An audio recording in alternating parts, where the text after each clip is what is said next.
So thank you everyone for being here. I want to just give you my thanks. We have an amazing deep kind of panel, of facilitators here, both in human trafficking knowledge, but also in medical education. And Hani was one of my residents at one point in time, and she taught me about human trafficking. So she inspires, so I'm blaming you as well, by the way. She inspired me and to kind of teach others about this very important issue. So the goal of this workshop is to teach you how to teach others.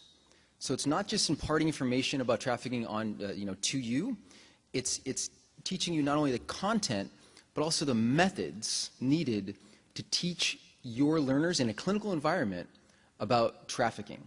So it's going to be probably a little different than other workshops or didactics that you've been to, which just try to impart knowledge to you. We're teaching not content, but also tools. So the way we're going to do this is 3 cases, okay? Everyone's going to be doing the same case at the same time, all right? We have handouts that will guide you through every case. Worry not, there's nothing you can get wrong here, okay? You were going to pair up with a partner and present the cases to each other, and you're going to see this is going to all, it's going to be pretty clear in the guides. The cases that, the guides that you have are not concerning, the cases are not concerning trafficked patients, okay? We're trying to teach you how to teach others about trafficking. So the way we do that is by having prompts from common presentations in the emergency department.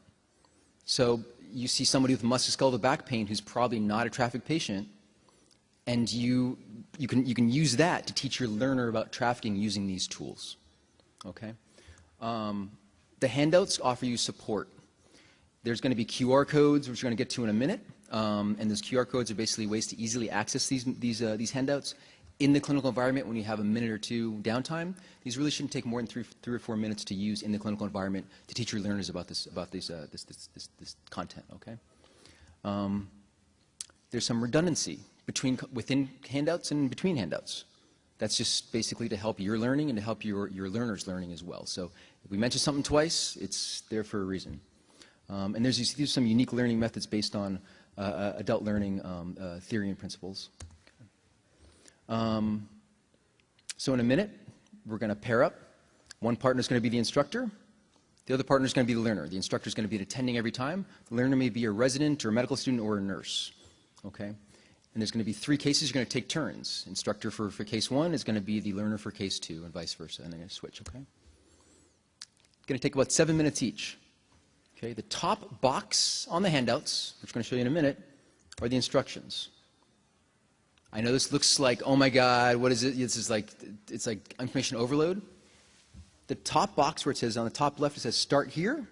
You're going to just read those instructions. Take about a minute or 2 to read those instructions. And then you're going to just, as the instructor, you're leading the teaching session, just go down step 1, step 2, and it's a script that you follow. Now this seems a little cheesy and it's going to be a little artificial, fine.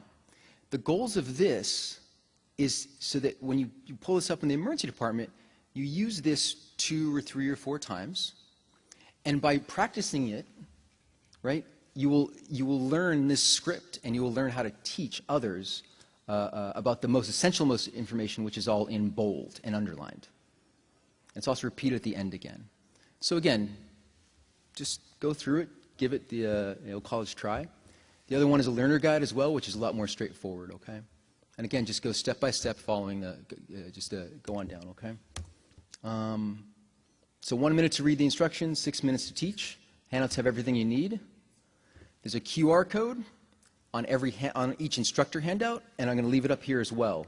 If you scan the QR code, you will have access to all the documents. So any QR code you see will give you access to all the documents we have today that we give to you, and also resources on trafficking as well, many of which are authored by our national experts that are in the room. Okay? And have fun.